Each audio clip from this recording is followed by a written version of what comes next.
gozo y placer nos volvemos hoy a ver. Nuestras manos otra vez estrechamos, se contenta el corazón ensanchándose de amor. Todos a una voz a Dios gracias damos. Bienvenido, bienvenido. Los hermanos hoy aquí nos gozamos en decir bienvenido, bienvenido. Al volvernos a reunir, bienvenido.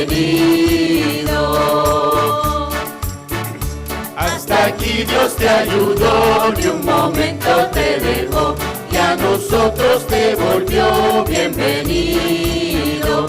El Señor te acompañó, su presencia te amparó, el peligro te guardó, bienvenido, bienvenido, bienvenido. Los hermanos hoy aquí nos gozamos en decir bienvenido, bienvenido. Al volvernos a reunir, bienvenido. Dios nos guarde en este amor para que de corazón, consagrados al Señor, le alabemos. En la eterna reunión no habrá separación, ni tristeza ni aflicción. Bienvenido, bienvenido, bienvenido. Los hermanos hoy aquí nos gozamos en decir bienvenido, bienvenido. Al volvernos a reunir, bienvenido.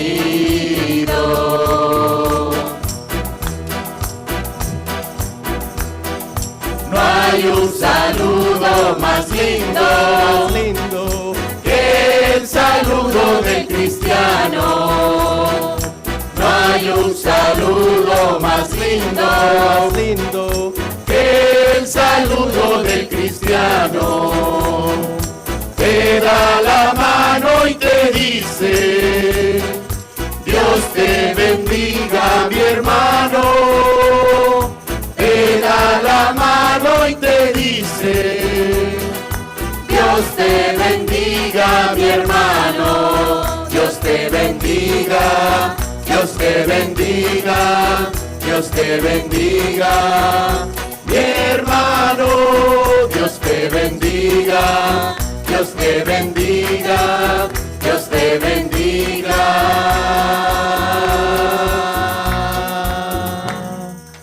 mi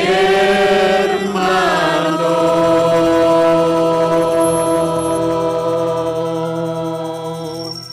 Y así como estamos de pie, vamos a darle gracias a Dios por la oportunidad que Él nos da de acercarnos hasta su presencia para adorarle y exaltarle. Amén. Bendito Dios, te damos gracias, Padre, por este hermoso y precioso momento que tú nos permites tener en este lugar, Señor. Gracias por derramar de tus misericordias cada mañana. Tu palabra nos enseña que son nuevas, Señor, porque ya tú todo lo tienes preparado para cada uno de nosotros. Gracias por conocer, Señor, nuestro corazón. Tu palabra dice que tú todo lo puedes, Señor, tú todo lo sabes, porque tú eres un Dios omnipresente, omnipotente. Tú eres el Dios eterno, el Dios todopoderoso.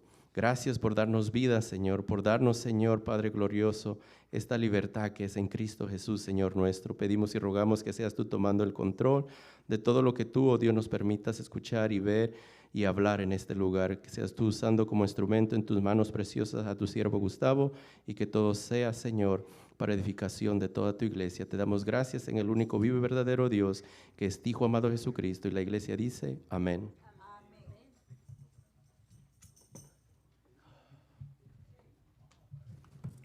1, 2, 3. Muy buenos días a todos, que el Señor les bendiga.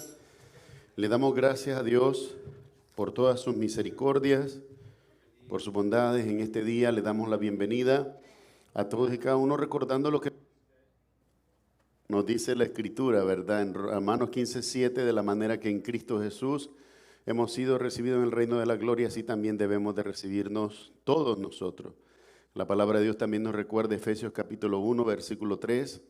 Bendito sea el Dios y Padre de nuestro Señor Jesucristo, en quien somos benditos con toda bendición espiritual. Así que con ese ánimo, con ese gozo, nos damos todas las bienvenidas. A todos y cada uno, feliz Navidad. Esperamos en el Señor que sea llena del Espíritu Santo esta celebración que usted tenga con su familia. A las hermanitas que están cocinando en casa, preparando los alimentos para toda la familia, Dios les bendiga. Y a todos y cada uno, ¿verdad? Bendiciones del Señor. A los que nos siguen en línea, Dios bendiga sus vidas, sus hogares. Rogamos a Dios que el material que usted encuentra en este canal de YouTube sea de edificación para su vida y le ayude en su crecimiento diario. En esta mañana le damos la bienvenida, ¿verdad?, a Jamie Cristancho, nuestra hermana Cindy, nuestra hermana Linda que está de visita. ¿Cómo lo decimos, iglesia? Bienvenida. Que el Señor le bendiga. Nos gozamos en verle de nuevo. Por allá tenemos dos tortolitos, ¿verdad? Maricel y Samuel, que están de nuevo desde Puerto Rico. Dios les bendiga. Son parte de casa, ¿verdad? Tengo aquí el nombre de Dayanara Castro, María José y David y de Christopher, ¿verdad? Todos están ahí con la hermana Verónica. Dios les bendiga. Bienvenidos. Gracias por visitarnos esta mañana. A todos y cada uno son de casa. Bienvenidos. Que el Señor les bendiga. En esta mañana solo quisiera tomar el tiempo para unos anuncios, ¿verdad? En primer lugar, recordarles que el próximo domingo también vamos a tener servicio regular durante la mañana, ¿verdad? De manera que usted pueda hacer sus celebraciones de fin de año en familia, como es de costumbre, ¿verdad? Le pedimos a Dios que este año sea aventuroso, pero que sea también de crecimiento espiritual para nuestra vida, para nuestro ministerio, nuestra familia, nuestra congregación, ¿verdad? Que la gracia del Señor nos ayude en todo esto y nos dé la sabiduría para crecer para su gloria. Así que el próximo domingo tenemos servicio normal a las 11 de la mañana. También recordarles que este próximo 20 de enero, sábado, comenzando a las 8 de la mañana, vamos a tener la presentación de las finanzas del 2023. Lo que hacemos esto desde que comenzamos como ministerio hace 8 años, cada año, el tercer sábado de enero de cada año, abrimos las finanzas del año anterior y mostramos a todos ustedes cuánto entró en ofrenda y cómo se usó mes a mes. Buscamos de ustedes tener buenos consejos que nos permitan mejorar en la administración del ministerio. La palabra de Dios dice que es necesario que el siervo sea hallado fiel. Y cuando habla de fiel, significa fiel en todo, no solo en la palabra, pero también en la administración. De igual manera, ese día nosotros les entregamos a todos ustedes que donan con nombre, que ofrendan, digo yo, con nombre, una carta que es constancia de todo lo que usted colaboró con este ministerio durante el 2023, desde enero 1 hasta diciembre 31, y esa carta usted la puede usar en su declaración de impuestos. Esta iglesia está bajo la 501C3, que es la ley para organizaciones sin fines de lucro exentas de impuestos. La ley nos obliga a entregarle a cada uno de ustedes una carta con su nombre y la cantidad que usted ofrendó para este ministerio durante el año. Y esa carta usted la puede usar en la preparación de su declaración de impuestos del año 2023.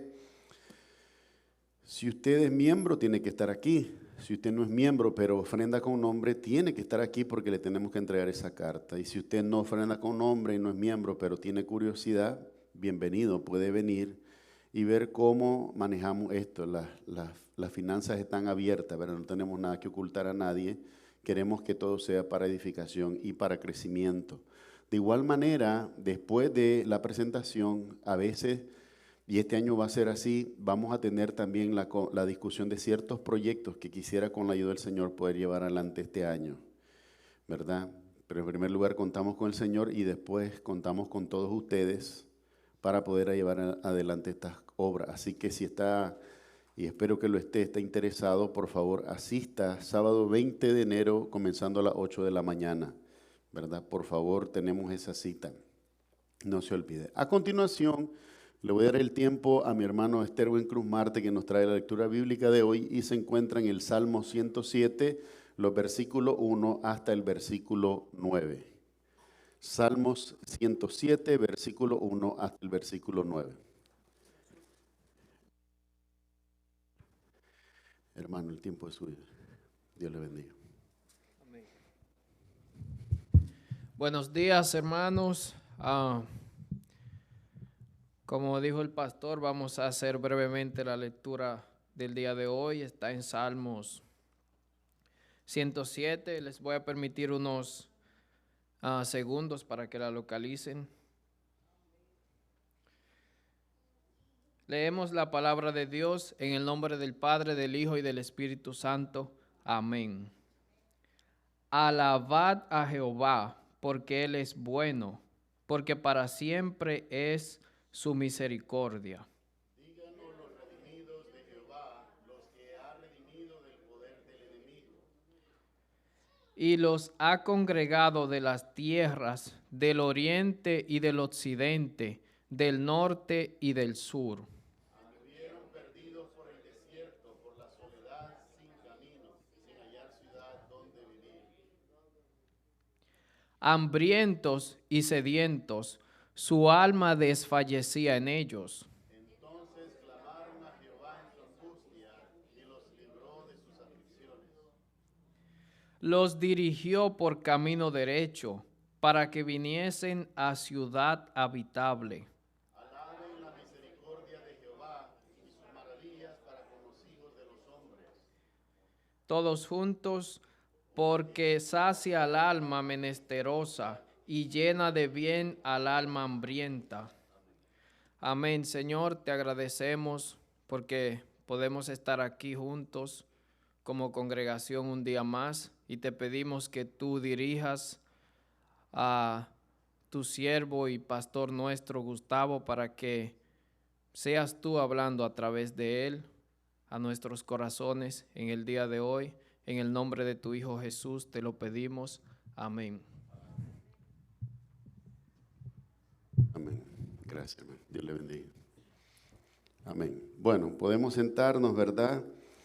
Y a continuación le vamos a pedir a los niños que puedan pasar con sus maestros y nosotros que nos quedamos aquí vamos a ver el tema apropiado para la fecha de hoy y es Jesucristo, el Salvador, la Navidad, ¿verdad? ¿Por qué es importante este énfasis? Amados hermanos, durante los últimos tiempos, todas estas cosas que tienen que ver con el Señor Jesucristo han estado bajo ataque. Y cuando digo en los últimos tiempos, quizás es por lo que más puedo relacionar yo, porque de alguna manera también estos ataques surgieron desde el principio. La razón por la que Pablo escribe 1 Corintios capítulo 15, allá por el año 56, cuando escribe toda la epístola de 1 Corintios, es porque ya en ese momento habían personas que negaban la resurrección del Señor. Negaban que se hubiera dado como un hecho, como una realidad, que hubiera sucedido. Algunos trataban de interpretar y justificar esto diciendo fue de manera simbólica que resucitó, o solo resucitó espiritualmente. Pero la verdad es que cuando vemos el relato de los evangelios, los mismos discípulos pudieron tocar su cuerpo. Y no solo tocaron los que creían, tocaron el incrédulo Tomás, tocó el cuerpo del Señor. Y tocó la llaga, y cuando la tocó se convenció. Y en su convencimiento clamó, mi Señor, mi Dios. Hemos visto este pasaje más de una vez aquí. En ese clamor, cómo pasó rápidamente. Es como un vehículo que de 0 kilómetros por hora comienza a ir a 100 kilómetros por hora. Cambió de norte a sur. No creía, dijo antes de que el Señor se apareciera, dijo, a menos que yo metiera mi mano dentro de la llaga, yo no voy a creer. Imagínense qué dureza, qué crueldad. ¿Usted metería la mano en la llaga de alguien que esté herido, enfermo? Sabiendo que le va a causar dolor o que le puede causar otro tipo de cosa. Sin embargo, había dureza en el corazón de él porque él no creía. Y cuando logró hacerlo, su confesión de fe fue esta, dijo, mi Señor y mi Dios. Entendió que Jesucristo había trascendido de nuevo al plano de donde había venido, el plano del Hijo de Dios. En el mundo espiritual, el Hijo de Dios, la segunda persona de la Trinidad. Esta confesión para un judío ortodoxo era una confesión casi blasfema, porque los judíos han entendido un solo Dios, ellos no tienen dificultades con el Padre. Háblele usted del Hijo, del Espíritu Santo, eso son blasfemias para ellos. Eso no existe. Y aunque entre ellos mismos hay división entre los saduceos y los fariseos, porque los fariseos sí creen que hay espíritu y creen que hay ángeles, los saduceos no creen en esto. Y todos son parte del mismo pueblo escogido, Israel. La palabra de Dios dice, el apóstol Pablo en Romanos, como íbamos viendo ya en el capítulo 9, el capítulo 10, que no todos los que son descendientes de Abraham son el Israel de Dios. Que los que son el Israel de Dios son los que son por fe, los que creen en las cosas de Dios, por difíciles que sean al discernimiento humano. Hay una tendencia que es preocupante para mí, hermano, en los últimos tiempos, y es que de esta falta de fe han surgido una serie de cuestionamientos que hace tiempo no eran ni siquiera discutidos ni necesarios. Hace 100 años nadie necesitaba estar pensando o tratando de hablar o de probar si Jesús nació en diciembre, o si se había que celebrar o no la Navidad. Ahora vemos teólogos con videos de 2 horas pensando si es que deberíamos o no celebrar la Navidad. ¿Y por qué ha sucedido esto? Ha sucedido porque no solamente la sociedad afuera ha cambiado, también dentro de la iglesia ha penetrado con fuerza esta toxina, este veneno maligno que es la desconstrucción de tu pensamiento. Ok, tú dices que Jesucristo es Dios. Entonces déjame probarte con la Escritura. Número 1, la Escritura tiene defecto. Tiene inconsistencia. La escribieron un montón de pescadores ignorantes.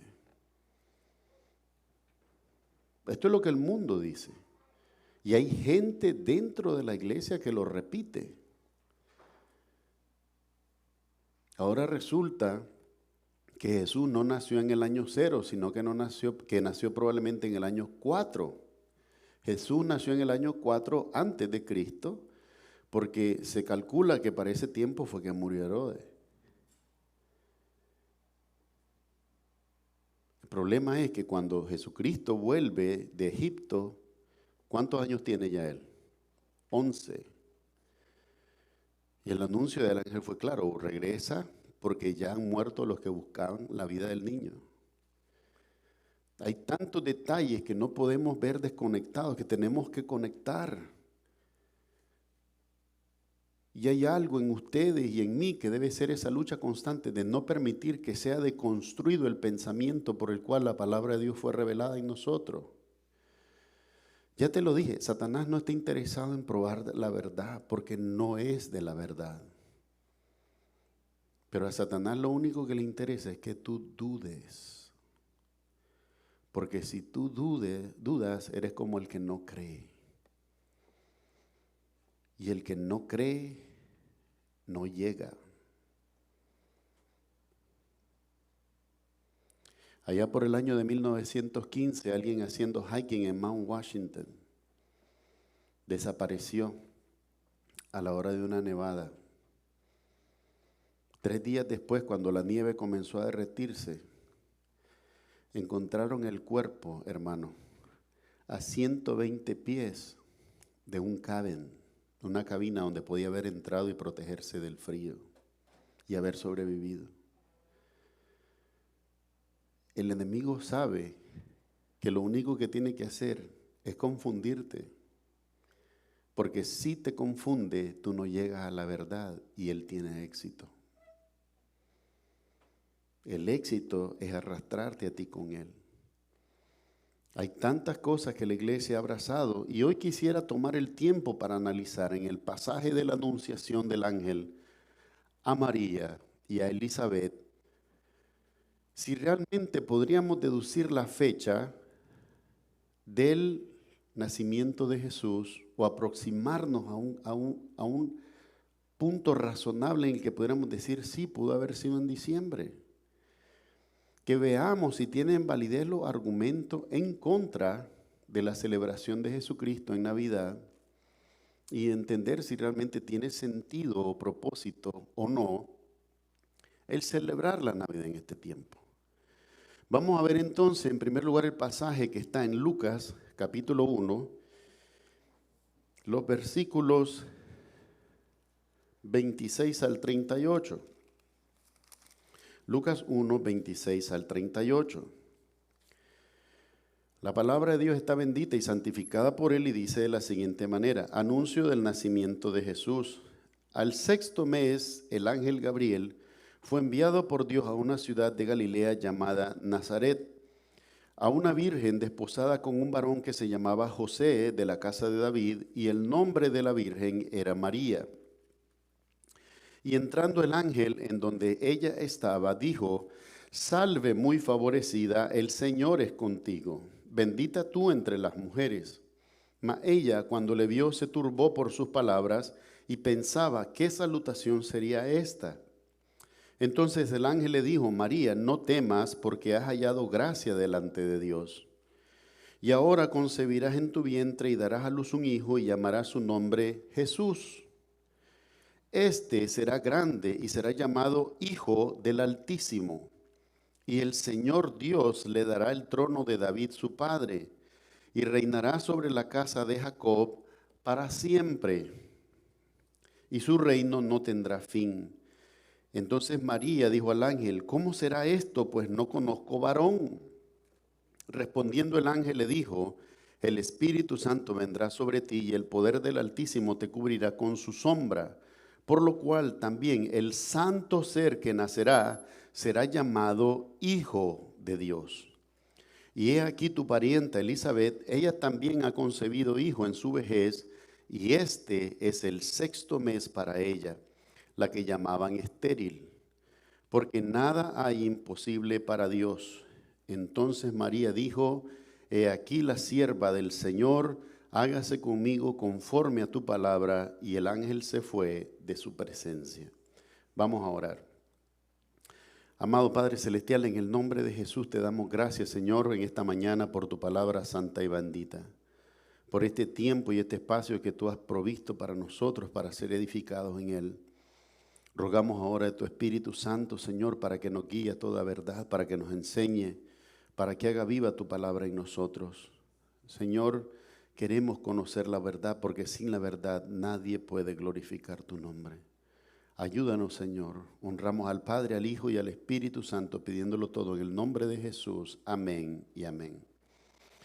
Mis amados hermanos, entonces, como podemos ver, en la Anunciación hay aspectos que no podemos pasar por alto y son importantes porque nos ayudan a comprender cómo es que podríamos determinar la fecha de nacimiento del Señor o de alguna manera tratar de acercarnos a ella. En primer lugar, por supuesto, es necesario que vayamos a los argumentos en contra. Hay un micrófono que me está haciendo feedback. ¿Alguien puede ver eso? ¿Alguien puede apagar los otros micrófonos? Hay un micrófono que me está haciendo feedback. Gracias. Dice, los argumentos que Jesús no nació en diciembre. Dice, ven en el escrito de esta manera, el ángel aparece a Zacarías. Y la presuposición es que el ángel aparece a Zacarías durante su turno. Los sacerdotes estaban ordenados en turnos, ¿verdad? Y a Zacarías le había tocado servir en Siván. Siván es el cuarto mes. Dice que ellos asumen por el relato que inmediatamente, óigame, porque dice después de estos días. Si yo le dijera a usted, ¿verdad? Alguna pareja, ¿verdad? No voy a mencionar nombres específicos para que no haya ningún malentendido. Que les anuncio que esta pareja va a tener un niño, va a salir embarazada la hermana. Después de estos días. ¿Qué significa eso? Significa inmediatamente, puede ser en un mes. Puede ser febrero, puede ser marzo, puede ser abril, puede ser mayo. La Biblia no especifica. Pero la presuposición es que fue inmediato. Primer error. Pero dice aquí entonces que Elizabeth concibe a Juan y en 285 días nace Juan el Bautista en el 15 de Nisan, alrededor de abril. Y que por lo tanto Jesucristo debe haber nacido, dice aquí, en septiembre, ¿verdad? Por la diferencia que hay de 6 meses del embarazo de Elizabeth, del embarazo de María. Ese es uno de los primeros cuestionamientos que hay, ¿verdad? También he escuchado otro que dice que no fue en septiembre, sino que debe haber nacido en marzo por la interpretación que se hace del texto, ¿verdad? Entonces vemos aquí, y dice aquí en conclusión, la evidencia bíblica histórica, Jesús fue concebido durante la fiesta del Hanukkah, dicen ellos, del Hanukkah. Y que por lo tanto, dice aquí, entre los meses de noviembre y diciembre, y nació durante la fiesta de los tabernáculos, en los meses de septiembre a octubre. Todo esto, ¿verdad?, basado en la interpretación que ellos hacen del texto. Ese en primer punto. Entre los que más cuestionan la fecha del nacimiento del Señor, vamos a ver que aquí está el número de los meses y comienza con Nisan. El año judío comienza regularmente cuando nosotros estamos celebrando el mes de abril, que es durante la Pascua. Recuerde que Jesucristo fue entregado en la Pascua y la Pascua era inicio de años para ellos. ¿Por qué razón? Por la salida de Egipto. ¿Se acuerda cuando se estableció el Cordero Pascual que sacrificaron no solamente para celebrar saliendo de Egipto, sino para proteger a los primogénitos? ¿Se acuerda? Porque con la sangre del cordero rociaron los dinteles de las puertas y el espíritu o el ángel de la muerte que pasó por ahí no tocó a los primogénitos de Israel. Entonces vemos que en esta relación hay 12 meses. Entonces el primer mes de los judíos es abril para nosotros, ¿verdad? Y esto es importante porque este es un calendario de las fechas al que yo voy a volver luego, al calendario de las fiestas de Israel. Entonces, cuando vemos la disposición, vemos que tenemos que entender cómo se interpolan estos dos calendarios porque no funcionan de la misma manera. Ahora bien, dentro de los principales exponentes de esta contradicción está este señor, se llama Michael Rood. En español, usted habrá visto el programa de él, se llama Un rudo despertar. Y él ha comenzado como judío mesiánico, no con la intención de glorificar a Cristo, sino tratar de nuevo, el mismo error que Pablo criticó en Pedro, de judaizar las escrituras. Él tiene él dice él mismo, lo dice con sus palabras, él reescribió el Nuevo Testamento para hacerlo moldear a las tradiciones judías. ¿Fue el Nuevo Testamento escrito para el pueblo judío o fue escrito para la iglesia? Fue escrito para la iglesia. Hermano, uno puede hacer un buen esfuerzo, pero en reversa y no sirve de nada. Y este hombre es uno de los exponentes más claros y críticos.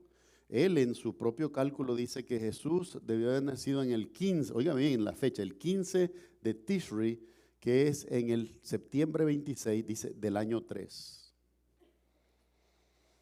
Del año 3 antes de Cristo. Eso es lo que este hombre ha dicho, ¿verdad?, en sus cálculos, en sus estudios.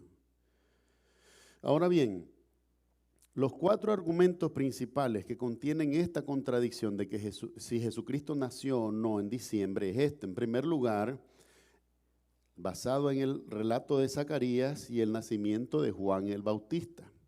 De ahí es que toman. Quiere decir que la contradicción está por el relato. ¿Cuál es la característica del relato de la narración de Zacarías y el nacimiento de Juan el Bautista? Solo aparece en uno de los evangelios. No tenemos relación sinóptica por la que podamos comparar lo que escribió Lucas, por ejemplo, con lo que escribió Mateo, porque Mateo no escribió del nacimiento de Juan. Entonces, la única fuente es lo que Lucas investigó y escribió en los evangelios. Además, dice, el aviso a los pastores por el ángel tuvo que haber sido en otro mes más cálido, no en diciembre, el cual es muy frío. en diciembre es muy frío, dice. Esta es la presuposición. Ahora bien, yo le invito a usted que sea curioso y usted ponga en su calendario, en el weather, la ciudad de Jerusalén, hoy. Y usted va a ver el weather hoy está a 50 grados, 60 grados. Pero ellos dicen que era muy frío. Ahora, interesante, no me suelte ese argumento de que es muy frío. Dice que no fue un establo donde se hospedaron, sino que fue en un Sucot. El Sucot era un pequeño portal que se hacía durante la fiesta de los tabernáculos. Y es la fiesta en la cual se celebraba cómo Dios era la cobertura y la protección del pueblo de Israel. Durante la fiesta de Sucot, si usted le da a Google, Sucot en Israel, usted va a ver que la costumbre es construir como estos bajaretitos, así, ¿verdad? No son construcciones firmes o estables. Entonces se podrían construir estas cosas en el mes frío, en ninguna manera, ¿verdad? O sea que no pudo haber sido un Sucot. Y la última, dice él, que es que por movimiento de los astros, porque había algo que tenía que ver con las constelaciones del Ciervo y del León. Pero en ningún momento la Escritura habla de ninguna constelación. Es más, la Escritura no dice que la estrella que brilló sobre el lugar donde nació Jesús era parte de ninguna constelación. Y esto es, de nuevo, mire hermano, ¿sabe cuál ha sido la tragedia? Que muchas veces como creyentes tratamos de calzar la Biblia para satisfacer la ciencia. ¿Por qué razón? Porque tropezamos de nuevo en la piedra que hemos tropezado toda la vida. Queremos racionalizar todo. Si no es lógico, es imposible. ¿Y cómo hizo Dios para abrir el mar? ¿Cómo hizo Elías para hacer flotar el hacha? El hierro no flota solo. Mi amado hermano, ¿cómo hizo Dios para devolver el sol 10 grados por la sombra del reloj de Acaz, un reloj solar? Y demostrarle al rey Acaz la promesa de que Dios estaba con ellos y que Israel iba a vencer en la batalla. ¿Cómo hizo Jesús para resucitar a Lázaro después de 4 días de muerto? A veces estamos tan preocupados con el cómo que nos olvidamos del hecho mismo. Quizás nosotros, nuestra incredulidad nos llevaría en este momento, si presenciáramos el milagro de Jesús de devolverle la vista al ciego, en lugar de alegrarnos con el ciego, estaríamos preocupados por preguntarnos qué fue lo que Dios hizo con los ojos de este hombre. Y si Dios le quitara la lepra del cuerpo, en lugar de celebrar que ya no es leproso, nosotros nos preguntaríamos qué fue lo que le hizo a la piel de este hombre. Si viéramos levantarse al paralítico, nos preguntaríamos cómo es que lo hizo caminar, pero no nos alegraríamos de él que está caminando de nuevo y ya no está prisionero de una cama. Porque hay algo en el corazón nuestro. Y ese ha sido el veneno que nos ha dado muerte, es nuestro pecado. Nuestro pecado más grande, óigalo bien hermano, no es un pecado sexual, no es un pecado inmoral. Nuestro pecado más grande se llama incredulidad. Porque Dios nos ha dado las cosas y nosotros todavía no creemos en Él. Y lo podemos ver abriendo los mares y dudaríamos de Él. Y lo pudiésemos ver multiplicando los panes y los peces para alimentar a la multitud y dudaríamos de Él. La palabra de Dios no habla de ninguna constelación. Lucas está haciendo un trabajo de investigación porque Lucas no era parte de los apóstoles, por lo tanto, Lucas, que no es un pescador ignorante, para que usted lo sepa, Lucas era un médico. Y una persona con el grado de doctor en aquel tiempo era una persona de alta estima y de honor, un intelectual. Lucas es judío. Lucas es médico, una persona con suficiente conocimiento académico. Y Lucas además está haciendo una labor de investigador, recopilando evidencia de los hechos que sucedieron. ¿No cree usted que Lucas, siendo judío, parte de los que celebraban la fiesta de Sucot, le hubiera sido apropiado escribir y fue para el tiempo de la fiesta de los tabernáculos? ¿No cree que pudo haber puesto eso Lucas? O en realidad lo hubiera omitido, así nomás lo hubiera omitido Lucas. Si lo hubiera escrito yo, que no tengo ninguna relación, familiaridad con las fiestas de Israel, probablemente es razonable.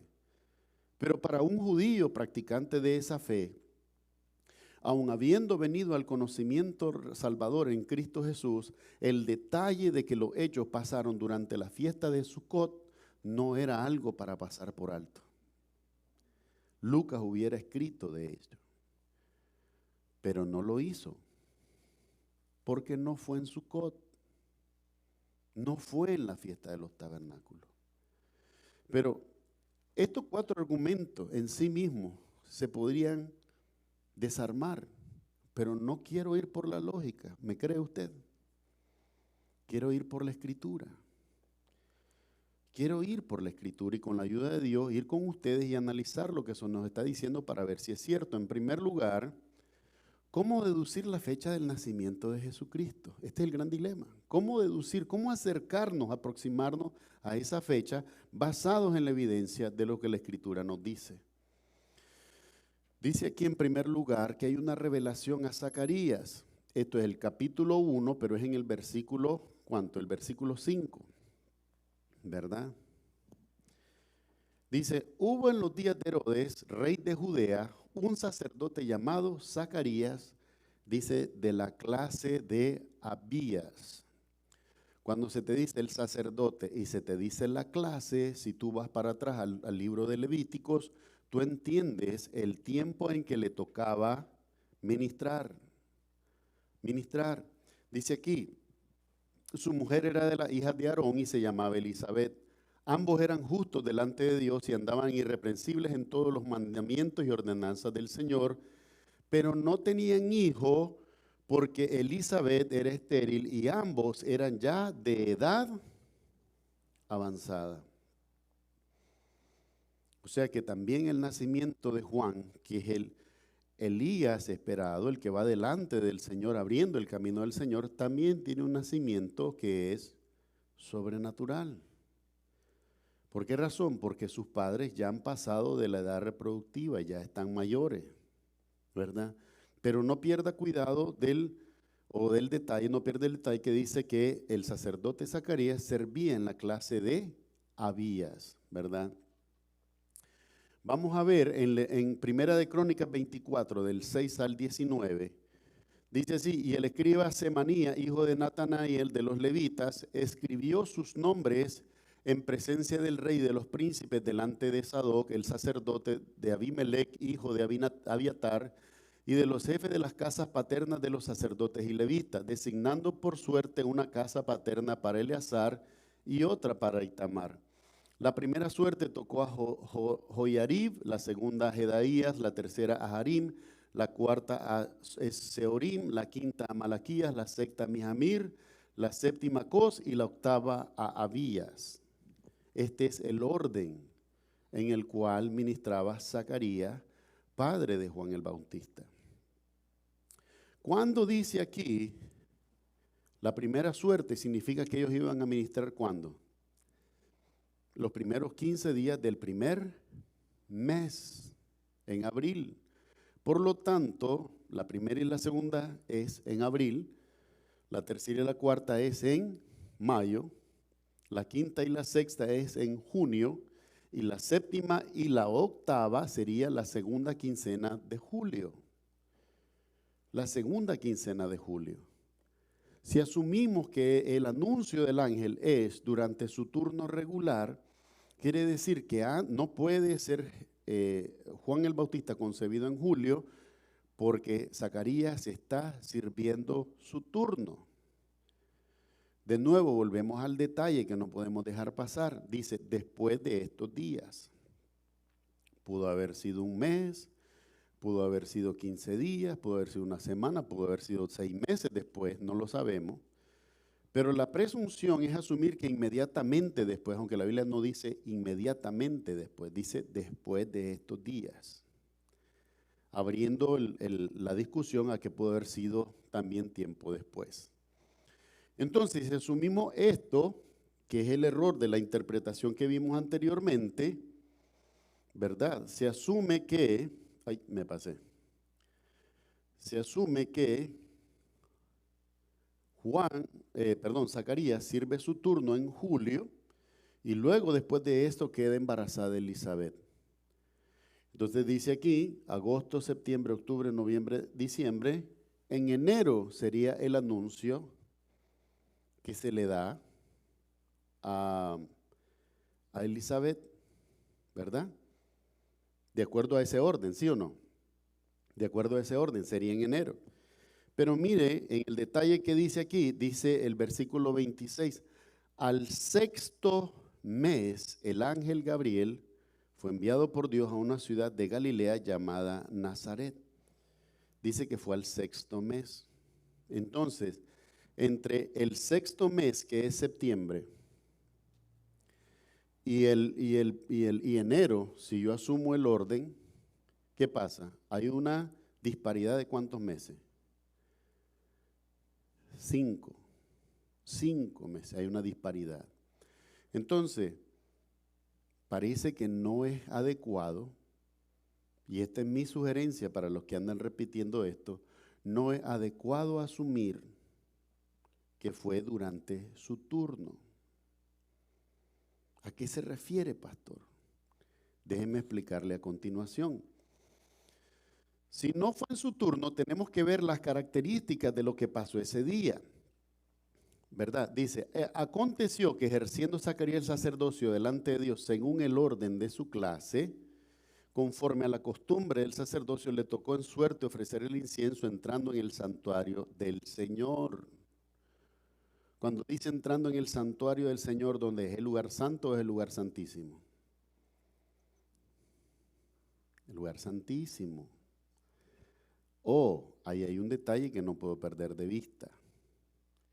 Porque este ofrecimiento de incienso no es el ofrecimiento regular que se hace en la oración de la mañana a las 6 de la mañana y en la oración de la tarde a las 6 de la tarde. No es este incienso. No es este incienso. ¿Qué es lo que está pasando aquí? Dice que se le apareció el ángel del Señor puesto en pie a la derecha del altar del incienso. ¿Qué pasa también? Que toda la multitud del pueblo estaba afuera orando a la hora del incienso.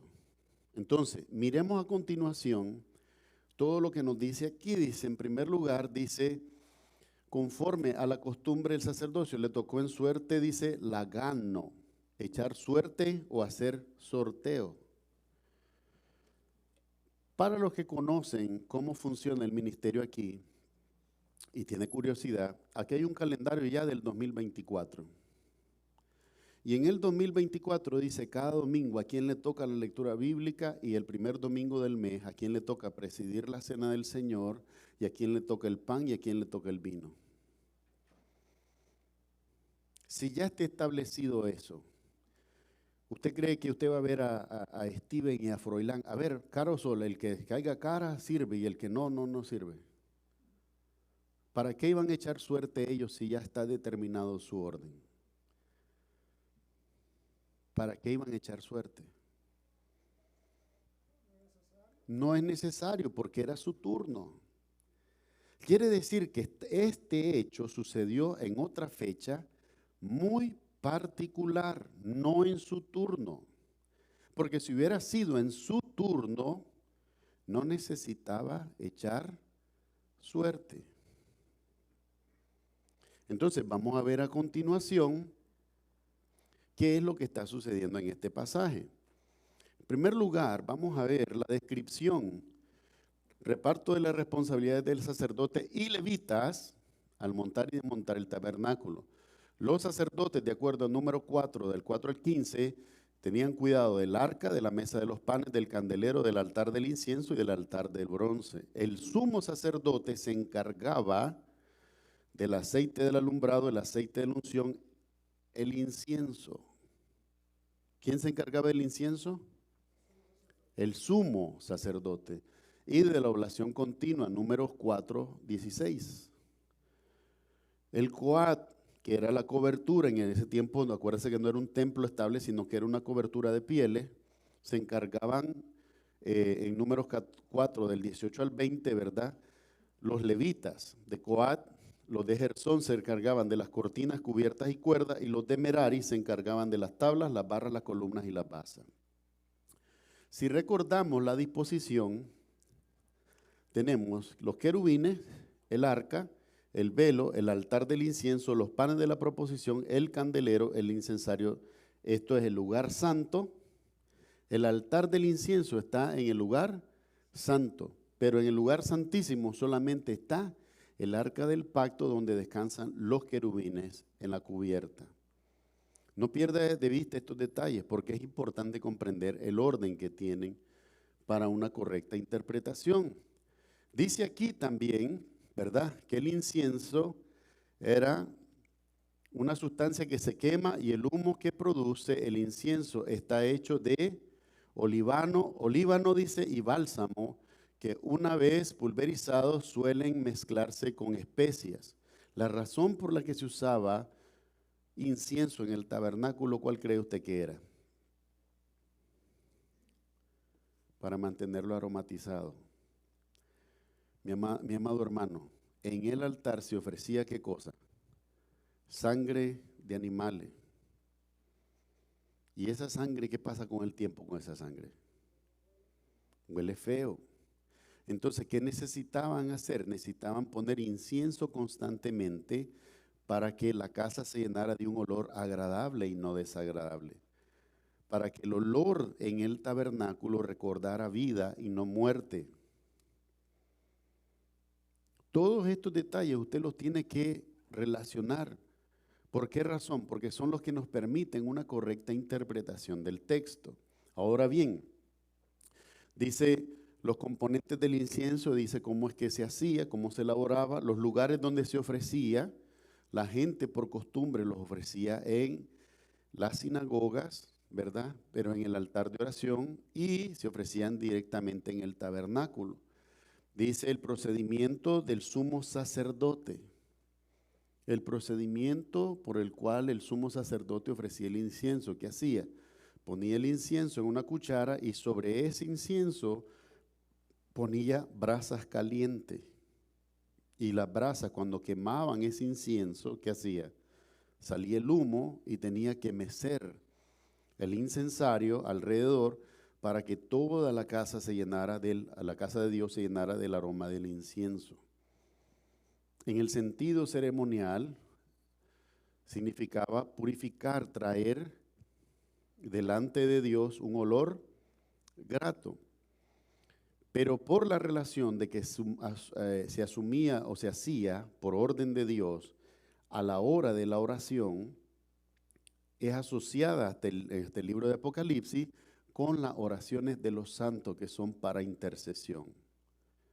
Ahora bien, cuando hemos visto todo esto, que es necesario entonces que nosotros analicemos.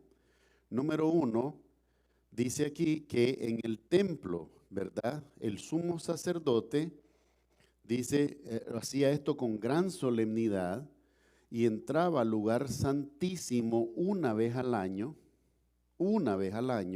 a ofrecer incienso. ¿Por qué razón? Porque una vez al año es que también entraban al lugar santísimo a poner sangre en el propiciatorio para el perdón de todos los pecados del pueblo de Israel durante un año. El valor de este servicio es que el sumo sacerdote una vez al año, y ya vamos a leer el texto donde está, tenía que amarrarse una campanita a los pies y con una cuerda entraba al lugar santísimo ofreciendo el incienso. ¿Por qué tenía que entrar amarrado a los pies? Sí. Ajá. Sí. Gracias, hermana. Si no sonaba la campana, significaba que había entrado con impurezas al lugar santísimo y Dios le daba muerte. Y aquí habían hombres, aún sumos sacerdotes, que decían, no estoy listo. Y si el sumo sacerdote, cuando llega a esta fiesta, a esta celebración, no está listo, ¿quién asume? Si el sumo sacerdote no puede, ¿quién asume? Uno de los sacerdotes. Pero ¿cómo determinamos cuál de los sacerdotes es? Echando suerte. Echando suerte. ¿Y qué es echar suerte? Traían el urín y el tumim, que eran dos piedras, una blanca y una negra, las ponían en una bolsa y cuando salía la negra era no y cuando salía la blanca era sí. Ponían un nombre, sacaban las piedras, salía negra, no. Sucede que de esta manera probablemente fue escogido Zacarías para ministrar el incienso en esa fecha. Mire lo que dice él aquí. Nos habla de los sumos sacerdotes alrededor de este tiempo. Nos dice, por lo menos los primeros tres.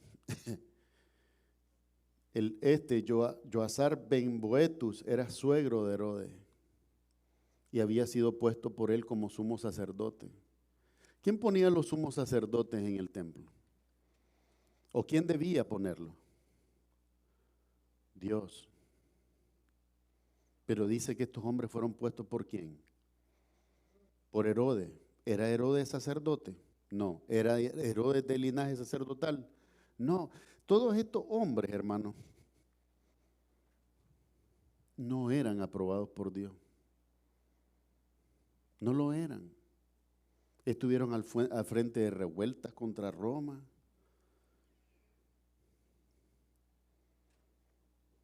Todo esto es importante que usted lo vea, porque esto mismo te habla de que estos hombres no estaban preparados para eso. ¿Tú te acuerdas cuál era la prisa que tenían los sacerdotes de crucificar a Cristo y bajarlo antes de que se pusiera el sol? ¿Cuál era la prisa? Que al día siguiente se celebraba la Pascua y en su mente ellos querían entrar limpios delante de Dios. ¿Tú te imaginas creer en tu mente que entras limpio delante de Dios cuando acabas de matar a su hijo fuera de la ciudad? Pero estos hombres lo creyeron. Y ojo, porque nosotros somos humanos y podemos caer en el mismo error. Podemos creer estar muy bien con Dios por las cosas que hacemos y realmente estar muy mal por la apreciación que tenemos de su Hijo Jesucristo. Y esto te lo digo con amor, pero te lo digo con rigor también, porque es para reflexionar. Entonces, esta situación nos enseña que esos días eran días inestables en Jerusalén y que por lo tanto probablemente estos hombres no estaban bien con Dios, pues. ¿Y qué tuvieron que hacer cuando llegó el momento de Zacarías? Echar suerte, porque el que debía entrar no estaba listo. No estaba listo. Ahora bien, si seguimos a continuación, vemos en Levítico 16, del 12 al 19, la explicación de cuándo es que los hombres o el sumo sacerdote entraba al lugar santísimo a ofrecer incienso. ¿Cuándo? Una vez al año. Una vez al año. No es todos los turnos. Y no es en el turno de Abías. O sea que este es un turno especial. Dice aquí, después tomará un incienso lleno de brasas de fuego del altar de delante de Jehová y sus puños llenos del perfume aromático molido y lo llevará detrás del velo. ¿Qué significa detrás del velo? Lugar santísimo, gracias hermano. Y pondrá el perfume sobre el fuego delante de Jehová y la nube del perfume cubrirá el propiciatorio. Está en el lugar santísimo. Cubrirá el propiciatorio que está sobre el testimonio para que no muera. O sea que el sacerdote, aunque estuviera limpio, entre comillas, si no hacía esto ceremonialmente, moría dentro del lugar santísimo. Porque no es solo que estaba limpio para entrar, es que cuando entrara no hiciera lo que le diera la gana, sino que hiciera lo que Dios había mandado. Dice aquí, después degollará el macho o cabrillo de la expiación por el pecado del pueblo, ¿verdad? Y llevará la sangre detrás del velo adentro y hará de la sangre como hizo con la sangre del becerro y la esparcirá sobre el propiciatorio delante de él. Propiciatorio, esta es la sangre que huele mal, por lo tanto hay que poner incienso para que huela bien. Dice aquí, ningún hombre estará en el tabernáculo de reunión cuando él entre a hacer la expiación. ¿Cuál fiesta es esa? La fiesta de la expiación. ¿Y cómo se llama la fiesta de la expiación? Yom Kippur. No me pierda eso de vista, Yom Kippur. Ya vamos a ver eso. Dice, cuando él entre a hacer la expiación en el santuario, hasta que él salga y haya hecho la expiación por sí, por su casa y por toda la congregación de Israel. Y saldrá al altar que está delante de Jehová y lo expiará tomará de la sangre del becerro y de la sangre del macho cabrillo y la pondrá sobre los cuernos del altar alrededor y esparcirá sobre él de la sangre con su dedo 7 veces y lo limpiará y lo santificará de las inmundicias de los hijos de Israel. O sea que estamos hablando de la fiesta de la expiación. Ese es el momento cuando el sacerdote o sumo sacerdote entran al lugar santísimo una vez al año. Diga, hermano. Esa persona cometía muchos pecados, porque si ellos cometían pecado y pecado, y cada año ellos cometían pecado, entonces llevaban ofrendas al Señor para que el Señor le perdonara su pecado. Pues ellos vivían pecando todo el tiempo. Porque si cada año ellos llevaban sacrificios, llevaban cosas Sí. para perdón del pecado, y seguían cometiendo pecado, pues vivían en pecado todo el tiempo. Claro. Pero es que lo que la Biblia dice de todos nosotros también. Es lo que la Biblia dice de todos nosotros también. Y se los he dado muchos ejemplos, se los he dicho. A veces hay pecados que nosotros no vemos como pecado, lo vemos como algo normal. ¿Por qué razón? Me dirá usted. Bueno, ahí viene en el trabajo y es quizás la persona en la que yo menos confío, de la persona que no le confiaría, pero ni mis condenas se las confiaría. Y me dice, Gustavo, ¿cómo estás? Bien. Y tal vez no estoy bien. Tal vez estoy enfermo, tal vez estoy preocupado, tal vez estoy agobiado, tal vez estoy cansado. Pero le miento. ¿Y por qué le miento? Porque no quiero a esa persona ni siquiera 2 metros cerca de mi vida. Es humano. ¿Y será bueno que yo diga que no es pecado? No, no es bueno. La Biblia dice, si decimos que no pecamos, le hacemos a él mentiroso y la verdad no está en nosotros. El peor veneno de nosotros es creernos buenos. Por ahí andan muchos pastores diciendo, un cristiano que verdaderamente ha recibido a Cristo ya no peca. Así, interesante. Yo puedo hablarte de 12 que comían con él, dormían con él, alrededor de él, ¿verdad? Caminaron con él, lo vieron sanar leproso, lo vieron resucitar muerto. Y de eso, uno lo negó 3 veces, otro no creyó hasta que puso la mano en la llaga. Y uno de ellos hasta fue el que lo traicionó y lo vendió porque no creyó en él.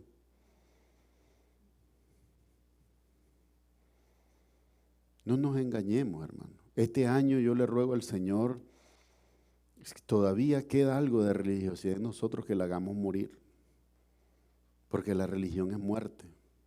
Yo no te predico religión, yo te predico al Salvador. Yo no te traigo a rudimentos, a prácticas, yo te traigo a Cristo. Para que tú dejes ser a Cristo en ti lo que Él realmente es, Rey y Señor. Imagínate que yo pudiera vivir toda mi vida, hoy, a partir de hoy, bajo el dominio y el poder de Dios. Significa que no peco.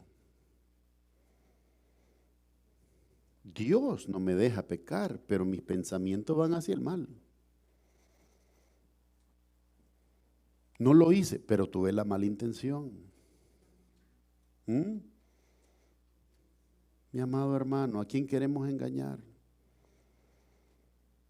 Pero este justo, dice la palabra de Dios de él, que el justo fue entregado por todos nosotros los injustos para llevarnos a Dios. Esa es la virtud de Cristo. Esa es la virtud de Cristo. Mira aquí cómo está diciendo entonces, dice que esto es necesario que se hiciera una vez al año, y el hermano Rafael tiene razón. Ellos eran muy pecaminosos y nosotros también somos muy pecaminosos.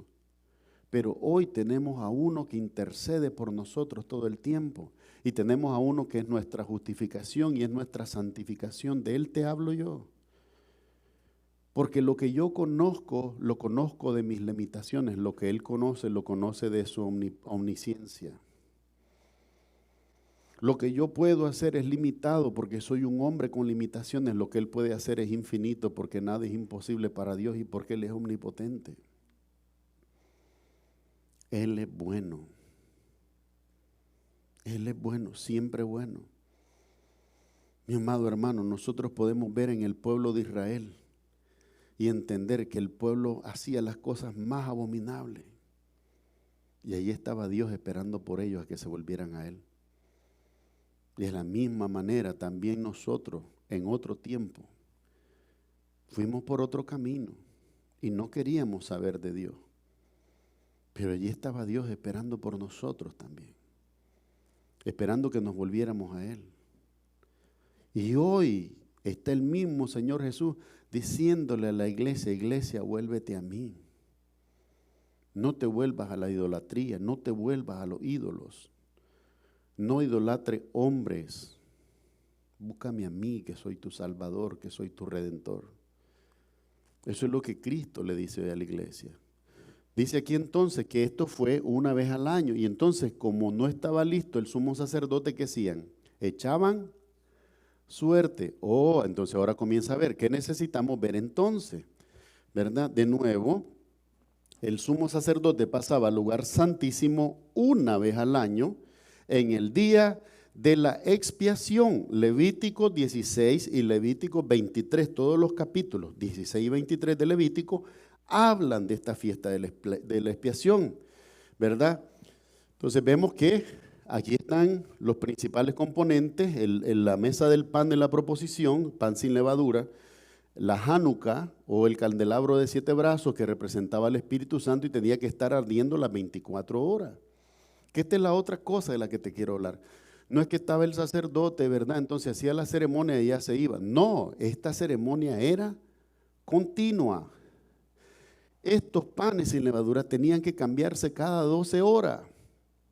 Este aceite tenía que estarse llenando a cada tiempo para que el candelero no se apagara. Porque si el candelero se apagaba, todos los sacerdotes que estaban en ese turno morían.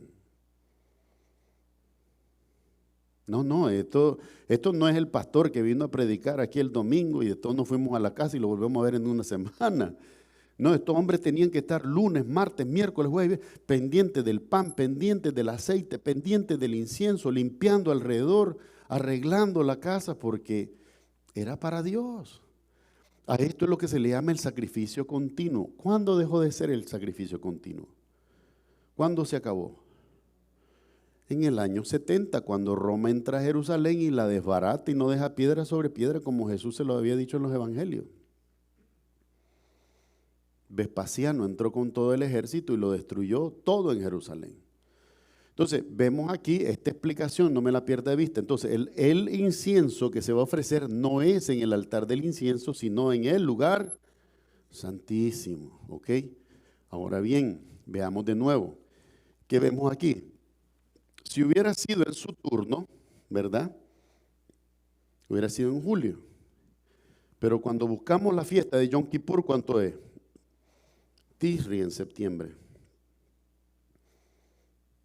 Tisri en septiembre, ¿ok? Si fue en septiembre, ¿qué significa? Vamos a ser literales como ellos, no después de estos días que pueden ser meses, no, inmediatamente sale embarazada Elizabeth, ¿ok? Septiembre, octubre, noviembre, diciembre, enero, febrero, marzo. El ángel se le aparece a María, ¿cuándo? Marzo, ¿verdad? Y le dice que Elizabeth tiene ¿cuánto de embarazo? 6 meses. Y tú vas a quedar embarazada ahora. Entonces, ¿cuántos meses son de marzo a diciembre? 9 meses. Entonces Jesús probablemente sí nació en diciembre. ¿Sí o no? Septiembre la fiesta del perdón de Yom Kippur. Octubre, noviembre, diciembre, 3 meses. Enero, febrero, marzo, 6 meses. Al 6º mes de Elizabeth, el ángel le anuncia a María que va a concebir del Espíritu Santo y va a tener un hijo. De marzo, abril, mayo, junio, julio, agosto, septiembre, octubre, noviembre y diciembre es el nacimiento de Jesús.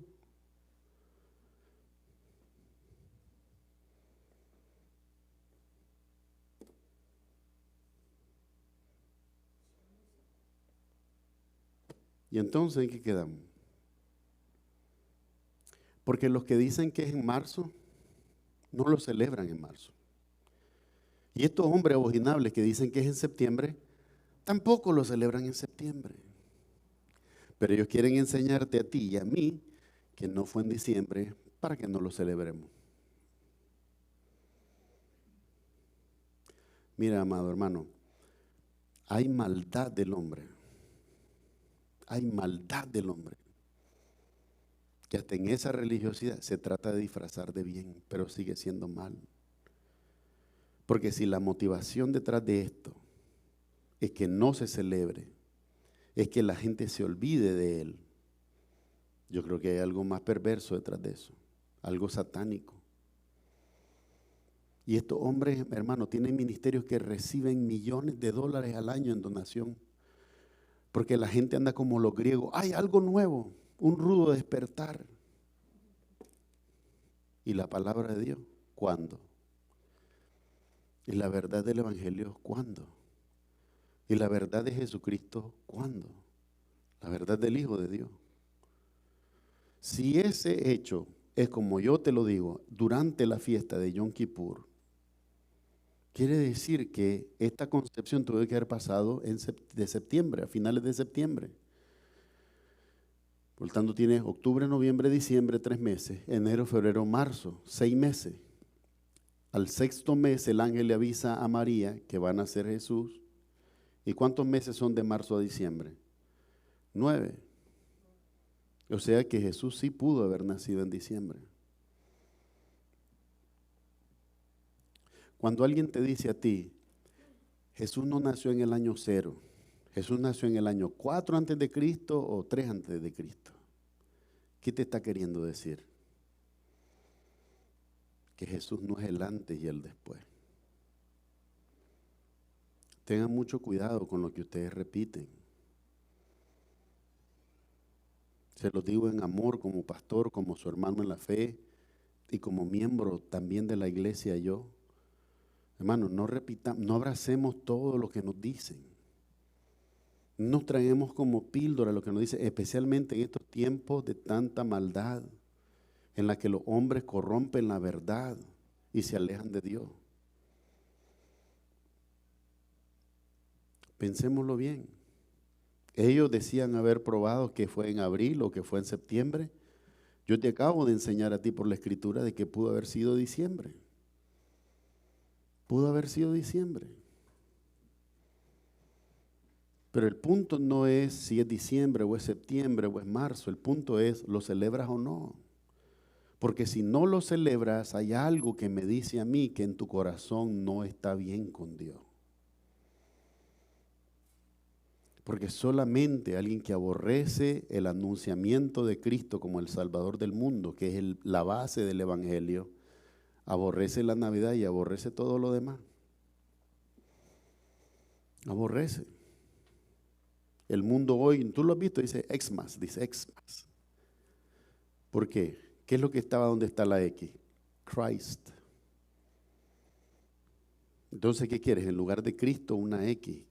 Borrar a Cristo de la ecuación. Te tengo noticias, no se puede. Sin Cristo no hay Navidad.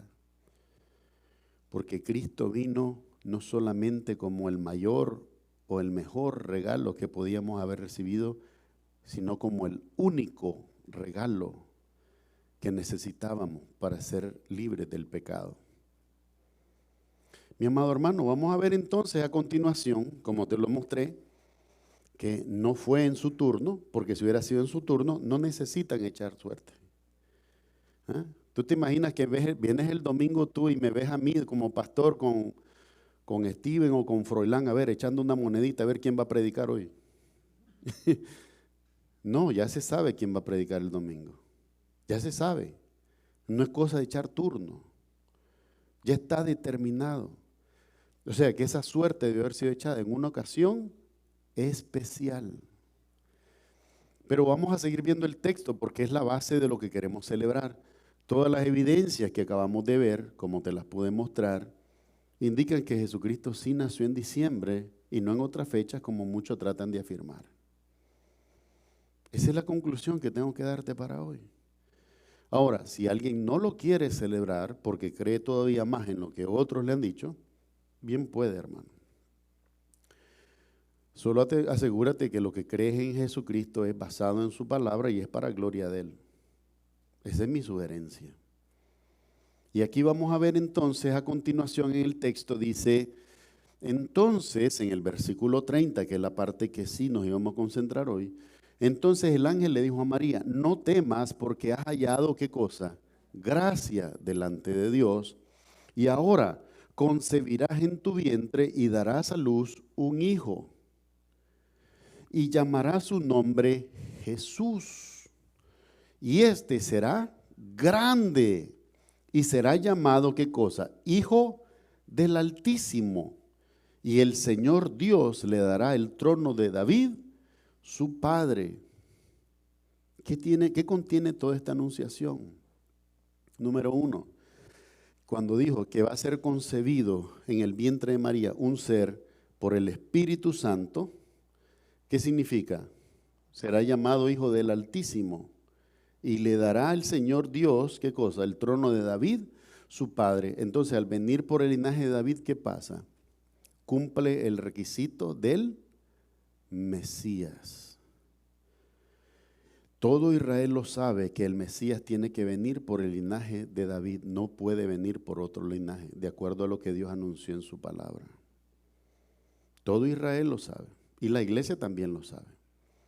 Entonces, ese requisito también proféticamente fue cumplido por el Señor Jesús, venía por el linaje de David. Y cuando vemos las genealogías, tanto María como José, en este sentido el equivalente del Padre terrenal, venían por el linaje de David. O sea que no había cuestionamiento por ninguna de las partes.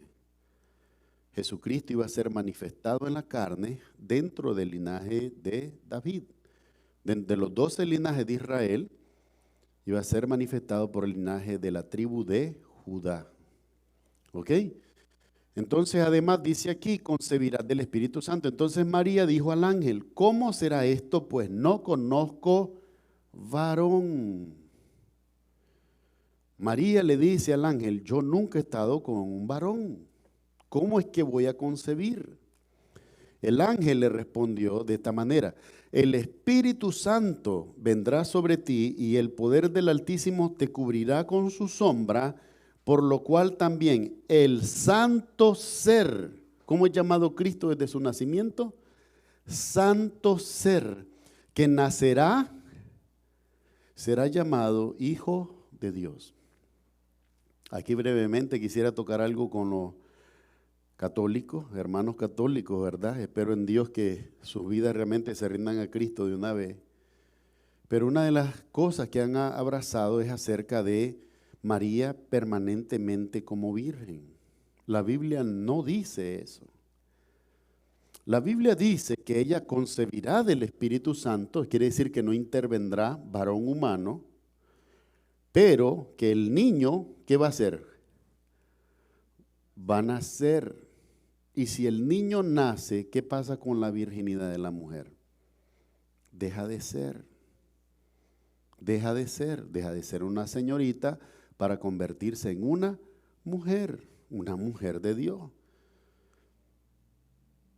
He estado oyendo unas cosas tan tristes conversando con mi mamá allá en Nicaragua, de vecinos que tenemos muy católicos.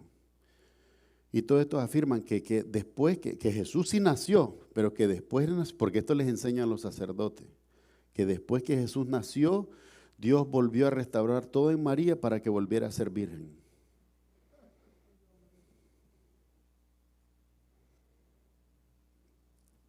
La señal no es María. La señal no es José. La señal no es el pesebre. Mi amado hermano, la señal no es Israel. La señal es Cristo. Su nacimiento es sobrenatural porque desde la concepción intervino el Espíritu Santo. María no es más que un ser humano. María no es divino. Y los reto a los amados hermanos católicos, los reto a buscar en sus Biblias y tratar de encontrar un solo versículo que diga que es en María que somos salvos. No lo hay. La Biblia dice en Hebreos 7:25 que es Jesucristo el que intercede por nosotros, no es María. Y esto lo digo en amor, porque si ustedes aman a Dios, tienen que amar la verdad. Y la verdad me puede llevar al punto en el que lo que la Biblia dice que es verdad, no es lo que los sacerdotes están diciendo. Y no es lo que muchos pastores están diciendo. Por lo tanto, esta es mi prioridad. María era virgen cuando quedó concibiendo del Espíritu Santo, pero una vez que Cristo nació, ya no era virgen. Y es más, la Escritura, y lo hemos visto en pasajes como Juan 19, María tuvo otros hijos, y la Biblia nos da los nombres de ellos. No eran hermanos de Cristo en la fe, eran hermanos de Cristo en la carne, porque ellos sí habían sido concebidos por José y María. Póngame atención a esto, porque se los digo en amor. Entonces dice que el santo ser que nacerá, ¿cómo lo define el ángel? A Jesús. Santo ser. Entonces encontramos que no solamente Hebreos 4:13 dice que Jesucristo fue tentado en todo como nosotros, pero sin pecado, por lo tanto es santo, sino que también desde su anunciación el ángel nos dice que el santo ser que iba a nacer, es decir, Jesucristo, será llamado ¿qué cosa? Hijo de Dios. El ángel viene anunciando a María desde Dios mismo, le dice, el santo ser que va a nacer de ti será llamado hijo de Dios. Esto lo anuncia Dios mediante mí, su ángel. Pero hoy habemos hombre, y digo habemos no porque yo actúe de la misma manera, sino porque yo soy hombre. Pero hay hombres hoy que dicen que Jesús no es el Hijo de Dios. Mi amado hermano, ten curiosidad. Cuando tú escuches decir a alguien que te diga, Jesucristo no puede ser el Hijo de Dios, mintió el ángel. Los ángeles de Dios, los buenos, mienten. Los caídos que están con Satanás, por supuesto que sí, esos son demonios. Pero los de Dios mienten. No mienten. Jesucristo miente cuando dice que es el Hijo de Dios. No miente. Pero tengo que creer que Jesucristo es la verdad. Porque si no lo creo, voy a poner en duda todo lo que Él es y todo lo que Él hace. Ahora bien, vamos a ver aquí qué es lo que nos dice la Escritura. ¿Qué pasó aquí? Se pegó. ¿Quién es este Salvador del que habla la Biblia? Dice, llamará su nombre Jesús porque Él ¿qué va a hacer? Salvará a su pueblo de sus pecados. ¿Quién es este Salvador? ¿Cuál es la relación que yo encuentro en las Escrituras de este Salvador? Déjenme ponerle algunos pasajes. En primer lugar, Mateo 1:21. Y dará a luz un hijo y llamará su nombre Jesús porque Él salvará a su pueblo de sus pecados. ¿Quién va a salvarlo? Jesús. ¿Me salva Jesús o me salvo yo con mis obras? ¿Quién es? Me salva Jesús. Aquel que crea que se puede salvar a sí mismo cuidando de su salvación o haciendo por su salvación, niega esto. ¿Quién es el que nos salva? Jesús. Si tú crees que tú eres salvo por tu obra, por tu comportamiento, por ti mismo. Revisa de nuevo. Revisa de nuevo. No vaya a ser y vayas en el carro equivocado, mi amado hermano. La eternidad no se puede ir así. Aquí dice que el que nos salva, ¿quién es? Jesús. Jesús es el que salva a su pueblo. No, el pueblo no se salva mediante Jesús. Es Jesús el que salva al pueblo. El pueblo no hace nada. El pueblo es salvo en Jesús. ¿Ok? ¿Quién es este Salvador? Jesucristo. Él salvará a su pueblo de sus pecados. Ahora bien, dice, y yo Jehová, y fuera de mí no hay quien salve. ¿Qué está diciendo Dios? Nadie puede salvar fuera de mí. Pueden salvar los hombres. ¿Ah? Te puede salvar a ti el obispo si le besas el cardenal, si le besas el anillo en la mano ahí. Yo no sé cómo están haciendo con el COVID. Espero que no estén besando ese anillo todo el mundo. Si lo besa alguien enfermo se hace epidemia, ¿verdad? Tienen que dejar de besar a los hombres. ¿Tú crees que el pastor que va a poner la mano sobre ti y eso te va a hacer salvo? Otro hombre como tú, como yo. No. Dice aquí, y yo Jehová, y fuera de mí no hay quien salve. ¿Dijo Dios alguna vez que la religión salvaba? Nunca. Nunca. ¿Dijo Dios que los ángeles salvaban? No, dijo que fuera de Él no hay quien salve. Fuera de Dios no hay quien salve. Quiere decir que dentro de Dios, de la Trinidad que conocemos, Padre, Hijo, Espíritu Santo, sí hay quien salve. El Padre salva, el Hijo salva y el Espíritu Santo salva. Primera de Juan 5:7, 3 dan testimonio en el cielo, el Padre, el Verbo y el Espíritu, y estos 3 son uno, dice, un solo Dios.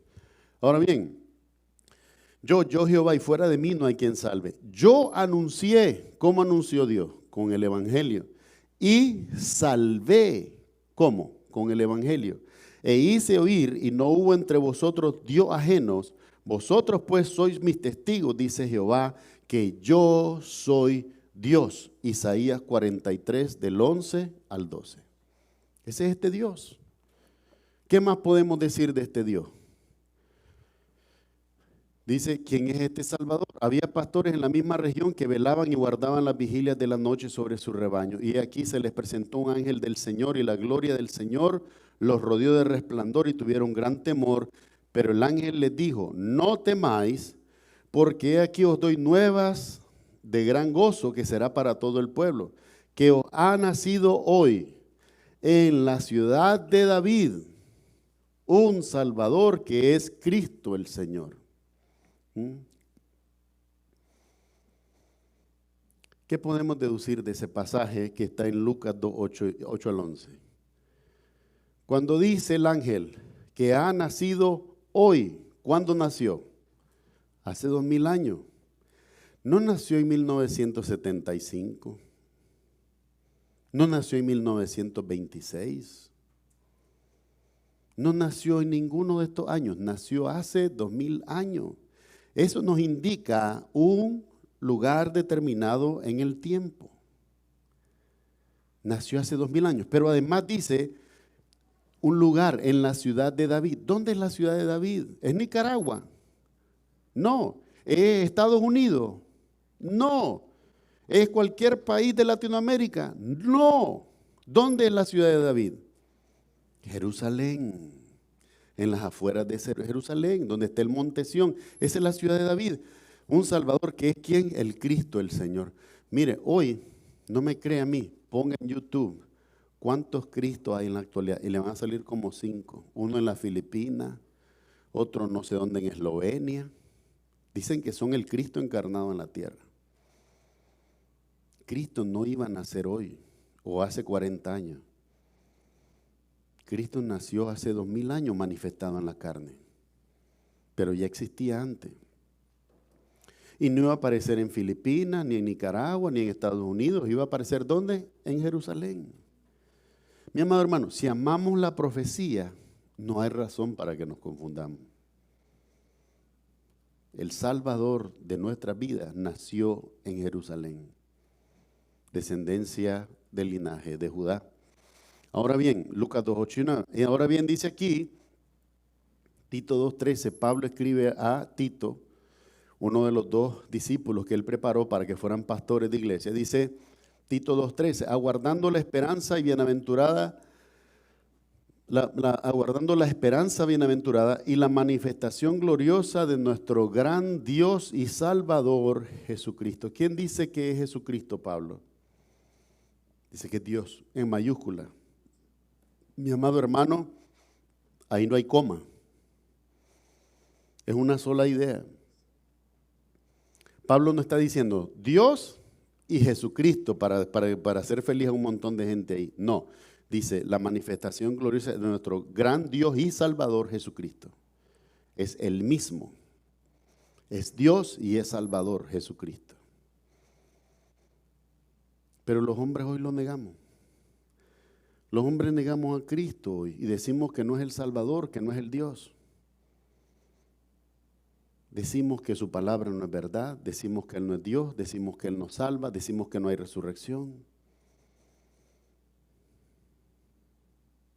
Hebreos dice, hermano, horrenda cosa es caer en manos del Dios vivo. Pero me temo que hay muchos hombres que no tienen temor de Dios.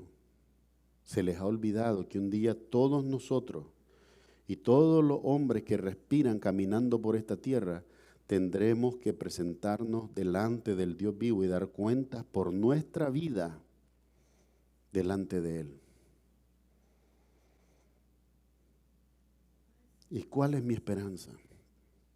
¿Cuál es la esperanza que no avergüenza, de la que quiero contagiarte, de la que quiero comunicarte? Que seas encontrado en Cristo. No teniendo tu propia justicia, porque nuestra propia justicia no nos sirve. Pero que seamos encontrados revestidos de Cristo para que por la gracia y el perdón que vinieron a través de Él podamos vivir para siempre delante del Señor. No por mérito propio. Esta es la Navidad, que Cristo sea glorificado. Esta es la Navidad, que entendamos que Él es el Salvador de nuestra vida y es el Salvador del mundo. Que no solamente fue prometido, que fue entregado para nosotros, probablemente en una fecha como esta. Mi amado hermano, Jesucristo es Dios y es el Salvador.